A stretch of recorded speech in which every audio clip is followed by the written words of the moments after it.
Смотрим, правильный ли диагноз поставил врач. Я возьму 3 варианта.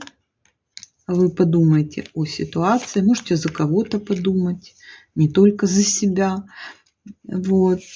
И будем смотреть. Итак, правильность диагноза. Задумайте ситуацию и потом выбирайте карту, которая вам резонирует. И мы смотрим. Первый вариант – обман. Тут что-то другое. Причем, знаете, как вот невыясненная до конца ситуация.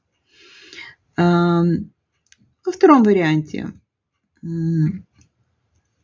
что-то в чем-то частично была правда. Тут 50/50. Приблизительно, можно так сказать. И третий вариант говорит да. Диагноз был правильным.